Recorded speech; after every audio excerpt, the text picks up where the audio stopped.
Tu n'es même pas sur le testament. Ma mère m'a lancé un sourire narquois devant tout le monde. J'ai fini de payer vos factures, lui ai-je envoyé par SMS ce soir-là tout en annulant chaque paiement. Maintenant, elle me supplie de sauver leur maison avant qu'il ne soit trop tard.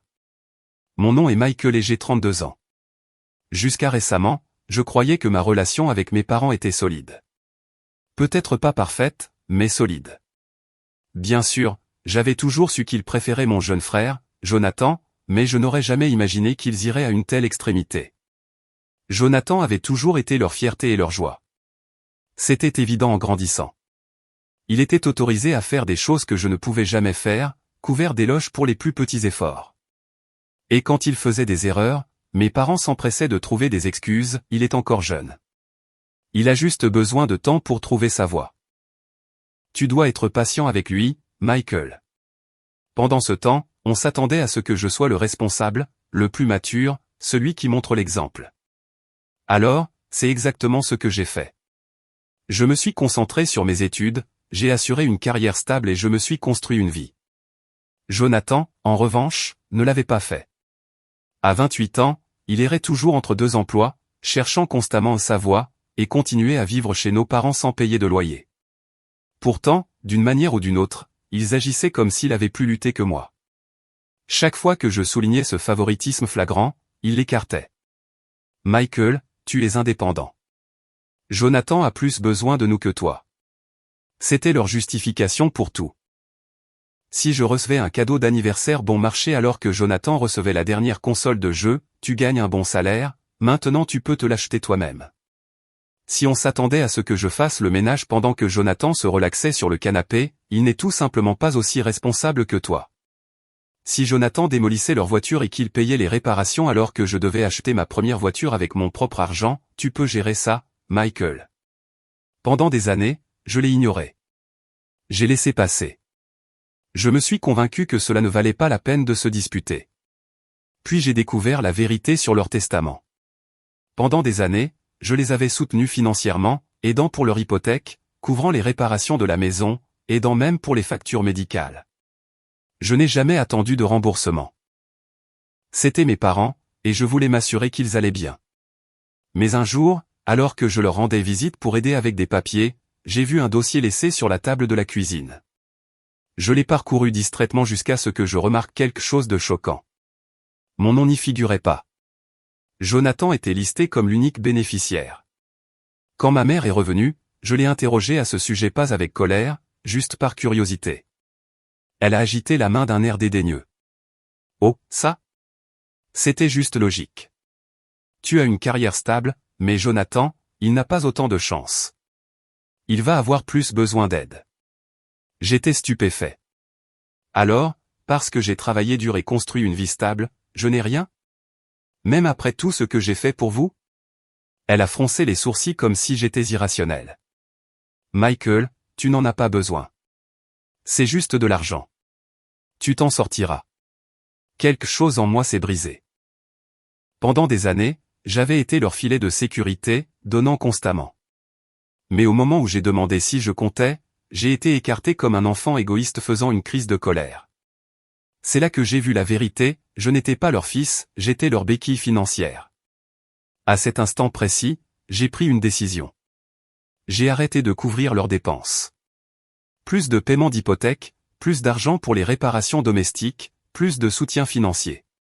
Si je n'étais pas assez important pour être inclus dans leur testament, ils n'avaient sûrement pas non plus besoin de mon argent. Il n'a pas fallu longtemps pour que les conséquences se fassent sentir. Au début, ils n'ont rien dit. Peut-être pensaient-ils que j'étais simplement occupé. Mais un mois plus tard, j'ai reçu un SMS de ma mère. Pas de salutation, pas de bavardage, juste « le loyer est dû ». C'était tout. Pas de « comment vas-tu » ni de « j'espère que tu vas bien ». Juste une exigence, comme si je n'étais rien de plus que leur distributeur automatique personnel. J'ai fixé le message, ressentant une vague de colère, de blessure et de déception. Puis j'ai calmement tapé ma réponse, je suis sûr que Jonathan s'en occupera. Pas d'autre explication, pas de dispute. Puis j'ai posé mon téléphone et j'ai continué ma vie. Le contre-coup a été presque immédiat. Moins d'une heure plus tard, mon téléphone a vibré. Cette fois, ma mère appelait. J'ai décliné l'appel. Puis un autre est arrivé, et encore un autre. Enfin, un SMS est apparu, Michael, décroche le téléphone. Ce n'est pas une blague. Je l'ai laissé là. Je n'avais aucune envie d'écouter le discours chargé de culpabilité qu'il m'avait préparé. Mais quand j'ai fini par écouter ma messagerie vocale, cela s'est passé exactement comme je l'avais prédit. La voix de ma mère était empreinte d'une profonde déception. Michael, je ne comprends pas ce qui t'arrive, mais c'est incroyablement égoïste. Ton père et moi avons toujours fait tout ce que nous pouvions pour toi. Est-ce vraiment le genre de fils que tu veux être? Nous tourner le dos quand nous avons le plus besoin de toi? Jonathan n'est pas en position d'aider. Il est en difficulté. Nous pensions que tu comprendrais. Rappelle-moi. Je ne l'ai pas fait. Des heures plus tard, un autre message est apparu, cette fois de mon père. Il envoyait rarement des SMS, donc je savais que ma mère l'y avait poussé. Michael, nous devons parler. C'est sérieux. Appelle ta mère. Je l'ai ignoré. Et pour la première fois, j'ai ressenti quelque chose d'inconnu, le contrôle. Pendant des années, j'avais joué le rôle du fils fiable, du responsable, de celui qui ne demandait jamais rien. Pourtant, à la seconde où j'ai arrêté de me laisser utiliser, ils ont perdu la tête. Comme prévu, Jonathan a été le suivant à intervenir. Mec, c'est quoi ton problème? Maman et papa paniquent. Paie juste le loyer comme tu le fais toujours. Pourquoi tu en fais tout un plat? J'ai failli rire. Comme je le fais toujours. Comme si leur stabilité financière était ma responsabilité, comme si être l'enfant préféré signifiait qu'il était dispensé de porter le moindre fardeau. Alors, je devais prendre le relais. J'ai finalement répondu par un message court et simple, ce n'est pas mon problème. Sa réponse a été instantanée. C'est quoi ce bordel? Ça veut dire que tu as l'argent? Arrête de faire le con. J'ai posé mon téléphone sans répondre. C'était incroyable de voir à quel point le sentiment de supériorité a fait surface rapidement. Pas de « hé, tu vas bien », ni de « je ne m'étais pas rendu compte à quel point tu avais contribué ». Juste une colère immédiate parce que j'avais cessé d'être leur filet de sécurité. Je m'attendais à plus de SMS, peut-être quelques messages vocaux irrités. Ce que je n'ai pas vu venir, c'est ce qui s'est passé ensuite. Le lendemain matin, je me suis réveillé avec un message de ma tante, la sœur de ma mère. « Salut, mon chéri. Ta maman vient de m'appeler en larmes. Elle dit que tu refuses d'aider et qu'il pourrait perdre la maison. Qu'est-ce qui se passe? Je pensais que toi et tes parents étiez proches. » J'ai soupiré. Bien sûr. Les singes volants étaient arrivés. Prenant une grande inspiration, j'ai répondu « Salut, tante Émilie, j'apprécie que tu prennes des nouvelles. Je serais ravi de t'expliquer, mais tu devrais peut-être demander à maman pourquoi elle m'a complètement retiré du testament tout en s'attendant à ce que je paie toutes leurs factures. Tiens-moi au courant de ce qu'elle dit. » Il y a eu une longue pause. Puis finalement, « Attends, quoi ?» J'ai eu un sourire narquois. C'était le signal pour moi de m'asseoir et de laisser les retombées se propager, car maintenant ce n'était plus seulement entre moi et mes parents. Le reste de la famille allait apprendre exactement ce qui se passait derrière des portes closes. Et j'avais le sentiment que mes parents n'allaient pas apprécier l'attention. Émilie n'a pas répondu tout de suite. Soit elle pressait ma mère pour obtenir des détails, soit elle absorbait simplement ce que je venais de lui dire. Quoi qu'il en soit, je n'allais pas courir après elle pour obtenir une réaction. Au lieu de cela, j'ai vaqué à mes occupations, savourant le rare sentiment de soulagement qui venait avec le fait de m'être enfin libéré de l'emprise de mes parents. Mais ce soulagement fut de courte durée. Dans l'après-midi, l'écran de mon téléphone s'est de nouveau allumé. Cette fois, c'était ma mère. « Comment oses-tu dire ça à Émilie? C'est une affaire de famille privée. Ça ne regarde personne d'autre. Tu nous donnes une mauvaise image. » Ah, voilà. Pas de « nous sommes désolés. » Pas de « parlons-en. » Pas de « je n'avais pas réalisé à quel point nous avons été injustes envers toi. » Juste l'indignation que leurs actes soient maintenant scrutés. J'ai marqué une pause de quelques minutes avant de répondre. Elle en a fait son affaire à la seconde où tu l'as impliquée. Si tu ne voulais pas que tes actes soient exposés, alors tu n'aurais peut-être pas dû faire ce que tu as fait. Cela l'a fait taire, du moins temporairement. Mais Jonathan a repris la parole. Maman est littéralement en larmes en ce moment. Est-ce que ça te rend fier? Es-tu heureux de savoir que tu as fait pleurer ta propre mère? J'ai fixé son message, secouant lentement la tête. Le chantage affectif était si évident. C'en était presque risible. Si elle est bouleversée, c'est parce qu'elle commence à comprendre que les choix ont des conséquences. Ce n'est pas mon problème. J'ai cliqué sur envoyer. Cette fois, Jonathan n'a pas répondu immédiatement. Peut-être qu'il retournait voir nos parents, répétant ce que j'avais dit pour qu'ils puissent tous mariner ensemble sur mon cas. Pendant ce temps, je commençais enfin à sentir le poids s'enlever de ma poitrine. Pendant des années, j'avais été le fils fiable. Celui qui était présent.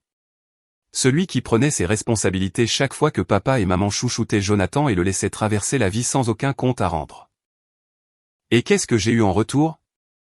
Rien. Pas même une mention dans leur testament.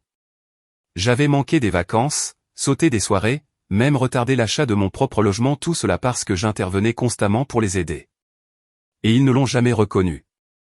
Ils n'ont jamais rien apprécié. J'avais fini.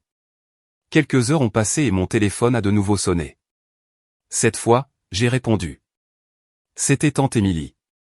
Et, ai-je dit, essayant de garder ma voix calme. Salut, Michael, répondit-elle prudemment. Je pouvais deviner à son ton quels pesaient ces mots. Je viens de raccrocher avec ta mère. J'ai attendu, la laissant parler. Elle m'a raconté. Enfin, une version très différente de l'histoire. J'ai failli rire. Laisse-moi deviner. Elle m'a dépeint comme un fils égoïste et ingrat qui les a soudainement abandonnés sans raison. Il y eut un court silence, suivi d'un léger soupir. Plus ou moins. Je me suis adossé à ma chaise. A-t-elle mentionné que je paie leurs factures depuis des années, ou qu'ils m'ont complètement retiré du testament tout en donnant tout à Jonathan? Autre pause. Non, elle n'a pas inclus cette partie. Bien sûr que non, ai-je dit, gardant un ton égal. Mais c'est ce qui s'est réellement passé. Émilie soupira à nouveau. Michael, je n'en avais vraiment aucune idée. Je le pense vraiment. Et honnêtement, je ne te blâme pas du tout. Cela m'a pris au dépourvu. Vraiment? Absolument. J'aime ta mère, c'est ma sœur, mais elle a toujours favorisé Jonathan. Je déteste l'admettre, mais je pense qu'elle a juste supposé que tu serais toujours là pour nettoyer leurs bêtises, que tu ne partirais jamais. Eh bien, ai-je dit, elle s'est trompée. Émilie resta silencieuse un moment. Puis elle demanda, alors, que se passe-t-il maintenant? J'ai laissé échapper un lent soupir. Maintenant? Maintenant, ils se débrouillent seuls. J'ai fini d'être leur solution de secours. Elle n'a pas insisté. En fait, elle a laissé échapper un petit rire sec. Honnêtement, tant mieux pour toi.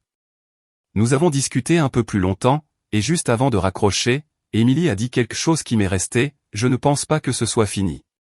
Ils vont probablement tenter quelque chose. Sois prudent, Michael. Elle n'avait pas tort. Plus tard dans la soirée, un autre message de Jonathan est apparu. C'est bon. Si tu veux agir comme un connard égoïste, vas-y. Ne reviens juste pas en rampant quand tu réaliseras que tu as merdé. Je l'ai fixé pendant quelques secondes, puis j'ai secoué la tête.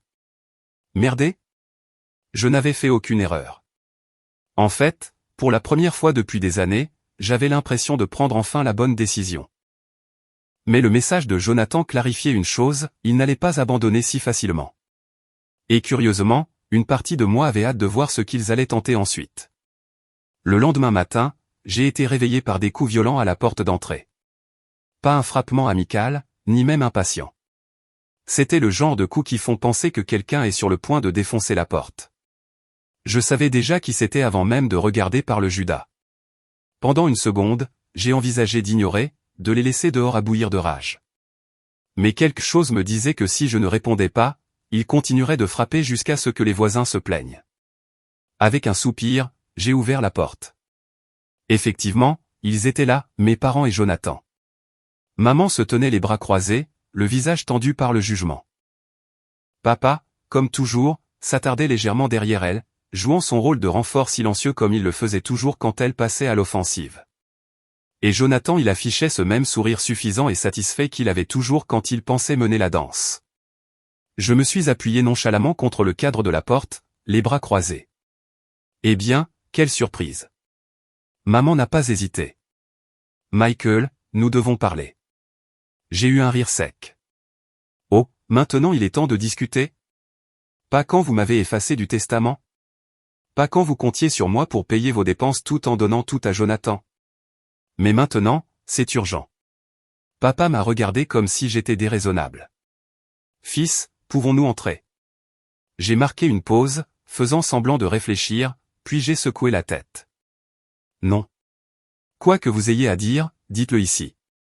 Jonathan a laissé échapper un soupir sarcastique. Tu plaisantes. Pas du tout. Maman a ricané, manifestement pas habituée à se faire éconduire. Michael, tu te comportes de manière immature. Immature? J'ai haussé un sourcil. C'est drôle venant de personnes qui se présentent sans invitation, frappant à ma porte comme si je vous devais de l'argent. Ses joues ont rougi, mais elle a inspiré lentement, essayant de rester calme. Écoute, a-t-elle dit, passant à cette voix culpabilisante que je connaissais trop bien. Nous comprenons que tu sois contrarié. Nous savons que tu te sens mis de côté, mais essaie d'être logique, j'ai ri ouvertement. Logique? Vous voulez parler de logique après tout ce que vous avez fait? Papa, silencieux jusqu'ici, a fini par intervenir. Fils, tu as un emploi solide, un avenir stable. Jonathan, lui, a besoin de plus de soutien. J'ai regardé Jonathan, toujours debout, les bras croisés comme s'il était au-dessus de tout cela. Il a besoin d'aide, ai-je répété. Il a 30 ans. Ce n'est pas un enfant. On lui a offert toutes les opportunités alors que j'ai dû travailler pour chacune des miennes. Et maintenant, après tout ça, vous pensez qu'il mérite tout et que je n'ai rien. Jonathan a haussé les épaules, un sourire aux lèvres. Pas mon problème. Tu ne t'es pas battu pour l'avoir. Je l'ai fixé, stupéfait par tant d'effronterie. Battu pour l'avoir, ai-je répété doucement. Battu pour quoi? L'affection de mes parents? Une part équitable de ce qui aurait dû être égal? Maman a balayé l'air de la main. Oh, arrête d'être mélodramatique. C'était juste logique. Tu n'as pas besoin de l'argent, Michael. Ce n'est pas la question, ai-je aboyé. Il ne s'agit pas d'en avoir besoin. Il s'agit de ce qui est juste. Vous m'avez utilisé pendant des années mon temps, mon argent, mon soutien et quand c'était vraiment important, vous m'avez jeté. Les yeux de maman ont brillé de colère. Nous sommes tes parents, Michael. Nous t'avons élevé. Le moins que tu puisses faire est de montrer un peu de respect. J'ai eu un petit rire amer. Le respect de la part de gens qui ne m'en ont jamais montré? Jonathan a levé les yeux au ciel. Mon Dieu, tu es tellement dramatique, à faire une crise comme si tu étais une sorte de victime. Je me suis tourné vers lui, la voix glaciale. Tu parles de difficultés? C'est quand la dernière fois que tu as eu un vrai travail sans leur aide? Oh, attends. Jamais. Cela a effacé son sourire narquois. Mais avant qu'il ne puisse parler, maman l'a interrompu. Assez, a-t-elle tranché. Puis elle a expiré et a lissé son expression. Écoute, Michael, ce n'est pas comme ça que je voulais que ça se passe, mais la vérité est que nous sommes une famille, et la famille se soutient mutuellement. Je pouvais pratiquement entendre le piège se refermer. C'est ça, ai-je marmonné, sans rien lui donner. Elle soupira comme si c'était épuisant de devoir le dire. L'hypothèque est due. J'ai incliné la tête. Et nous sommes un peu à court ce mois-ci. J'ai vraiment ri. Tu es sérieuse? Après tout ce que tu viens de dire, après avoir défendu tes choix, tu es encore là à me demander de l'argent? La bouche de maman s'est crispée. Michael, nous te demandons de faire ce qui est juste. On y était. La manipulation, la pression, la même attente qu'ils avaient toujours eue, que peu importe la façon dont ils me traitaient, je serai toujours là pour arranger les choses. J'ai pris une inspiration, j'ai regardé chacun d'eux droit dans les yeux et j'ai dit, non. Maman a reculé comme si je l'avais frappée. Pardon? Non, ai-je répété calmement.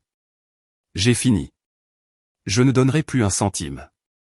Ni maintenant. Ni plus jamais. Jonathan a laissé échapper un sifflement bas. Alors c'est tout? Tu vas vraiment laisser tes propres parents perdre leur maison pour une histoire de rancune? Je l'ai regardé. Tu vis là aussi, n'est-ce pas? Peut-être qu'il est temps que tu commences à payer pour quelque chose. son expression s'est assombrie. Tu es égoïste, Michael. Maman, cependant, n'en avait pas fini. Michael, murmura-t-elle d'un ton bas et tendu. Est-ce vraiment ce que tu veux? Couper les ponts avec ta famille pour des questions d'argent? Je l'ai fixé, le regard stable et fixe. C'est ironique, ai-je dit, parce que de mon point de vue, c'est toi qui es partie la première. Elle ouvrit la bouche pour répondre, mais je lui coupai la parole. Vous avez pris votre décision. Vous avez choisi Jonathan. Vous m'avez exclu. Maintenant je prends la mienne, et j'ai fini. J'ai reculé, sans un mot de plus, je leur ai fermé la porte au nez. Pendant quelques instants, tout fut calme. Puis la voix de maman se fit entendre, étouffée par la porte. Ce n'est pas la fin, Michael. J'ai eu un sourire intérieur. Non, ce ne l'était probablement pas. J'avais le pressentiment qu'ils allaient réaliser à quel point ils s'étaient trompés. Je ne m'attendais pas à ce qu'ils partent tout de suite. Maman n'était pas du genre à reculer quand elle croyait qu'on lui devait quelque chose. Effectivement, moins d'une minute après avoir fermé la porte, les coups ont repris, plus forts et plus agressifs. Michael, hurla la voix de maman, à peine atténuée par le bois. Tu fais une erreur monumentale. Tu le regretteras. Je me suis appuyé contre la porte, les bras croisés, écoutant sa diatribe continuer. Papa, toujours le silencieux, marmonnait quelque chose que je ne pouvais pas distinguer, essayant probablement de la calmer. Mais Jonathan, le favori éternellement imbu de lui-même, n'avait aucune patience. Tu es un tel connard égoïste, tu le sais ça, a-t-il crié. On s'est occupé de toi pendant des années. Cela m'a fait rire. J'ai entrouvert la porte juste assez pour croiser son regard avec un éclair de colère. Vous vous êtes occupé de moi? Vraiment? Elle est bonne celle-là, Jonathan. Parce que je me souviens avoir eu 2 boulots à l'université pendant que tu vivais au crochet de papa et maman. Je me souviens t'avoir prêté de l'argent que tu n'as jamais remboursé. Je me souviens avoir couvert leurs dépenses pendant que tu glandais. Son visage suffisant a vacillé, mais il s'est vite repris. Eh bien, c'est à moi qu'ils ont confié la succession, n'est-ce pas? Peut-être que tu es juste amer parce que tu n'en étais pas digne. Ma mâchoire s'est serrée tandis que je prenais une vive inspiration. C'était exactement ce qu'il voulait me provoquer, me faire perdre le contrôle pour que je passe pour le problème. J'ai refusé de lui donner cette satisfaction. Au lieu de cela, j'ai offert un sourire calme. Bonne chance avec cette succession, ai-je dit. Je suis sûr que ça aidera beaucoup quand tu ne pourras pas payer l'hypothèque le mois prochain. Puis j'ai refermé la porte. Cette fois, pas de coups immédiats, juste le silence. Puis j'ai entendu la voix de maman à nouveau, plus basse cette fois mais toujours pleine de venin, ce n'est pas la fin, Michael. J'ai souri. Si, maman, ai-je chuchoté. C'est bel et bien la fin. Les jours suivants se sont écoulés sous un nuage de tension sourde. Je m'attendais à un retour de bâton, peut-être un message passif-agressif ou une culpabilisation de la part de la famille élargie, mais rien n'est venu. Pas de SMS, pas de mail, pas d'appel. C'était comme si le monde avait basculé. Pour la première fois, je n'étais pas anxieux. Je n'entendais pas les discours culpabilisants de maman ou les excuses à moitié formulées de papa. Ils avaient disparu, et je pouvais enfin respirer. 2 semaines plus tard, en rentrant du travail, j'ai trouvé une petite enveloppe coincée dans ma porte d'entrée. Blanche, ordinaire, sans inscription, avec mon nom griffonné d'une écriture que j'ai instantanément reconnue. Je l'ai déchirée, m'attendant à moitié à de la manipulation. Et je n'ai pas été déçu. Michael, c'est ta dernière chance. Tu laisses ton orgueil tout gâcher. Jonathan a peut-être été nommé exécuteur testamentaire, mais tu fais toujours partie de la famille. Ne rends pas les choses plus difficiles qu'elles ne doivent l'être. Reprends tes esprits. Tu le regretteras. Pas de nom en bas. Juste les mêmes menaces usées sous une forme différente. J'ai mis le papier en boule et je l'ai jeté à la poubelle sans hésiter. Quelques jours de plus passèrent avant que je ne reçoive un autre message, mais cette fois ce n'était pas une note manuscrite. C'était un email provenant du compte de ma mère. Michael, je croyais vraiment que tu reprendrais tes esprits. Tu étais toujours celui qui nous rappelait que la famille passe avant tout, et maintenant tu nous tournes le dos. Tout s'effondre, et nous avons besoin de toi. Jonathan est en train de tout gâcher. S'il te plaît, arrangeons cela avant que tout ne s'écroule. Cette fois, j'ai réellement ressenti quelque chose, de l'irritation. Quel culot ils avaient d'essayer de me faire culpabiliser pour une situation qu'ils avaient eux-mêmes causée. Agir comme si la famille comptait alors qu'ils avaient été on ne peut plus clairs sur le fait que Jonathan était leur préféré depuis le début. J'ai inspiré lentement puis j'ai supprimé l'email sans répondre. C'est à ce moment-là que j'ai eu une prise de conscience. Je n'étais plus en colère. J'avais simplement fini. Même à ce moment-là, je n'avais pas reçu un seul mot de Jonathan. Il était complètement silencieux. Cette assurance arrogante avait été remplacée par ce qui ressemblait à du désespoir. Honnêtement, j'étais un peu choqué. Jonathan, qui pensait toujours que rien ne pouvait l'atteindre, était introuvable. Je m'attendais presque à ce qu'il frappe à ma porte avec de grandes excuses, mais cela n'est jamais arrivé. Puis, un après-midi, à l'improviste, mon téléphone a sonné. Je ne reconnaissais pas le numéro, mais quelque chose m'a dit de répondre. Effectivement, la voix de ma mère a retenti. « Michael, s'il te plaît », elle sanglotait. Je pouvais entendre la douleur dans sa voix et cela m'a pris au dépourvu. « Tu dois venir. Jonathan a perdu la maison. Il est en train de tout gâcher. Nous n'avons nulle part où aller. S'il te plaît, nous avons besoin de ton aide. » Mais pour la première fois de ma vie, je n'ai rien ressenti. Pas de tristesse, pas de culpabilité, pas de sens du devoir. Si quoi que ce soit, j'ai ressenti un étrange sentiment de liberté. C'était ce que j'attendais, le moment où tout basculerait. Au lieu de parler tout de suite, j'ai laissé le silence s'installer. Je pouvais sentir à quel point elle était désespérée, attendant que je bondisse pour résoudre le chaos que Jonathan avait créé. Mais j'ai refusé d'être entraîné à nouveau dans cette boucle sans fin de culpabilité et de contrôle. Enfin, ai-je répondu, calme et posé. Non, ai-je dit. Ce n'est pas à moi de régler ça. Tu l'as toujours considéré comme l'enfant prodige. Eh bien, maintenant il est temps de faire face aux conséquences de cette décision. Vous lui avez tout remis. Vous lui avez fait confiance. Vous n'avez pas à m'impliquer maintenant que tout s'écroule. Elle resta silencieuse pendant plusieurs secondes. Puis elle murmura, « Michael, s'il te plaît. Je ne sais plus quoi faire. Je n'ai pas bronché. Tu aurais dû y penser avant de décider que je ne méritais pas de faire partie de cette famille, ai-je dit d'un ton de glace. J'ai mis fin à l'appel. Le téléphone n'a plus sonné pendant des semaines. Pas de SMS, pas d'appel, pas de nouvelles de personne. Et étrangement, je me sentais plus léger, comme si des années d'amertume et de manipulation émotionnelle s'étaient enfin envolées de mes épaules. Puis un après-midi, en faisant les courses, j'ai aperçu quelqu'un que j'ai reconnu sur le parking, mon père. Il marchait vers une vieille voiture délabrée avec quelques sacs en plastique à la main. Je ne l'avais pas vu depuis des semaines. J'ai envisagé d'aller vers lui, mais quelque chose en moi a chuchoté qu'il n'y avait plus rien à dire. Alors je me suis détourné, ignorant ses appels quand il a crié mon nom. C'était la dernière fois que je le voyais. Me voilà donc, 1 an plus tard. Je n'ai plus eu de nouvelles de mes parents ou de Jonathan.